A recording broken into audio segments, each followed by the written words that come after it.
What is the business case for diversity? Hey there, my name is Josh. I'm the founder of HR University. And before we jump into learning more about the business case for diversity, go ahead and subscribe to our channel, and that way you can keep up to date with everything it takes to become a great management professional. Now let's go ahead and dive in. So diversity in the workplace refers to the presence of individuals from various backgrounds, including differences in race, ethnicity, gender, sexual orientation, age, religion, and more. A business case for diversity is a strategic approach that promotes diversity and inclusion in the workplace by highlighting the economic, social, and cultural benefits. And the business case for diversity recognizes that creating a more diverse and inclusive workplace is not only the right thing to do, but also makes good business sense. And by embracing diversity and inclusion, companies create a work environment that promotes innovation, attracts top talent, and drives better financial performance. And companies must take active DEI steps to promote it in their organizations in today's global marketplace, where diverse customer bases and supply chains are the norm.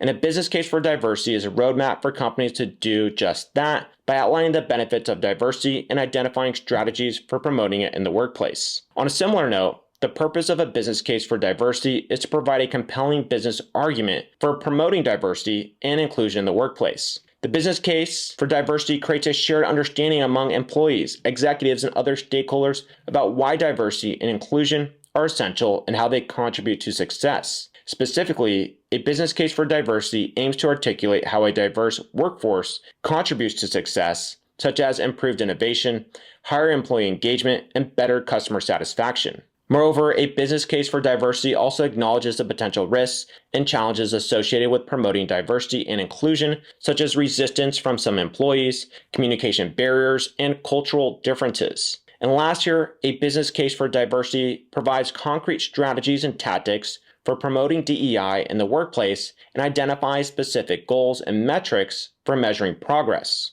Now let's go ahead and explore the first diversity benefit for organizations, which is improved innovation and creativity. When people from different backgrounds come together to work on a project, they bring their unique experiences and perspectives to the table, and this results in new and creative ideas. And research shows that diverse teams are more likely to develop innovative solutions than homogeneous teams. And a study by McKinsey and Company found that companies with more diverse executive teams had higher revenue than companies with less diverse executive teams. In addition to generating new ideas, a diverse workforce helps companies better understand and connect with diverse customer bases. For example, if a company is trying to create a product or service that will appeal to a certain demographic, having team members from that demographic provides valuable insights and helps the company avoid making assumptions or stereotypes. However, it's important to note that having a diverse workforce isn't enough to guarantee innovation and creativity. Companies also need to create an environment that encourages and values diverse perspectives and provides opportunities for employees to collaborate and share their ideas. Next, let's talk about how diversity can increase customer satisfaction. For example, if a company serves a diverse customer base, having employees who represent that diversity helps the company better understand its customers' needs and preferences. A diverse workforce also helps companies avoid making assumptions or stereotypes about their customers. For example, if a company assumes that all its customers think and behave a certain way, it may miss out on opportunities to serve customers who don't fit that stereotype. Furthermore, companies prioritizing diversity and inclusion are more likely to create products and services accessible to a broader range of customers. So for example, here, if a company has employees with disabilities, they may be more likely to develop products and services that are accessible to people with disabilities. And for the following diversity benefit, we have attracting and retaining top talent. And many job seekers prioritize diversity when considering potential employers in today's job market. A survey by Glassdoor found that 76% of job seekers said a diverse workforce was important to them when evaluating companies and job offers. This is particularly true for younger generations. Millennials and Gen Z are more diverse than previous generations and tend to prioritize diverse workplaces. In fact, studies show that millennial employees prefer to work for a company with a strong diversity and inclusion program over a company that didn't have such a program. And companies that prioritize diversity are also more likely to retain their employees. And employees who feel that their workplace provides a supportive and inclusive environment are more satisfied. And this leads to higher retention rates and lower turnover costs for companies. But like other benefits that we discussed and we'll talk about, simply having a diverse workforce isn't enough to attract or retain employees. Now let's go ahead and move on to improved decision making as another benefit. So groupthink is a phenomenon where people with similar backgrounds and perspectives tend to conform to each other's opinions and ideas rather than considering a range of perspectives.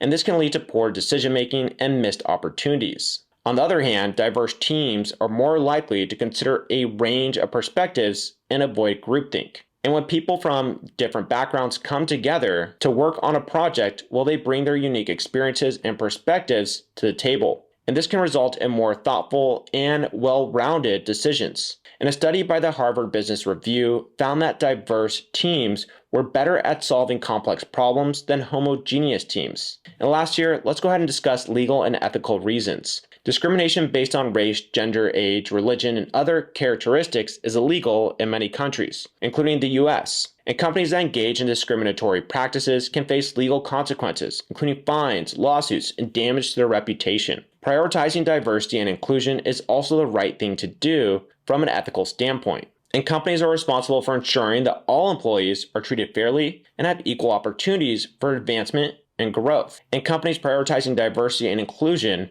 also help promote social justice and contribute to a more equitable society. And by creating a workplace where all employees feel valued and supported, well, then companies reduce systemic inequalities and create a more just society. In addition, companies prioritizing DEI are more likely to positively impact their communities and society as a whole. And this leads to increased customer loyalty, improved reputation, and other benefits. Although there are many reasons for diversity, we must also consider challenges. One of the common challenges is resistance to change. Some employees may resist change and not see diversity initiatives' value. Now, this can make it difficult to get buy-in from employees and stakeholders. And the second challenge is a lack of leadership buy-in. And without support from leadership, diversity initiatives may not receive adequate resources. And the third common challenge is bias and discrimination. Despite best efforts, bias and discrimination still exist in the workplace and undermine diversity initiatives. Finally, depending on the industry or location, there may be a limited pool of diverse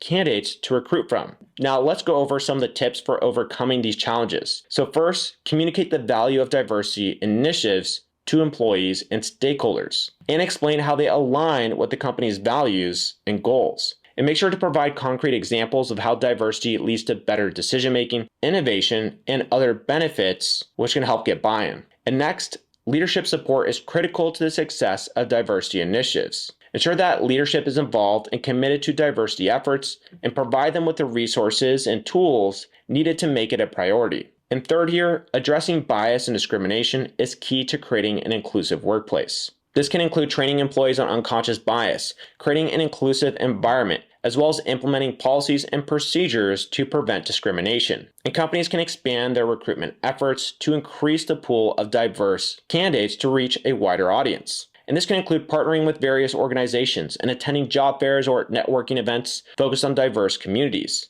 And overcoming these challenges is an ongoing process, and companies must commit to continuous improvement and learning. And just to recap here, there are plenty of reasons for why businesses must consider diversity, including better innovation, customer satisfaction, attracting top talent, and improved decision-making. And if you feel like you have a better understanding of how to make the business case for diversity, make sure to go ahead and like this video and subscribe to our channel. And that way you can keep up to date with everything that you need to become a great management professional. And again, my name is Josh. I'm the founder of HR University, and I'll see you on some of our other lessons. Cheers.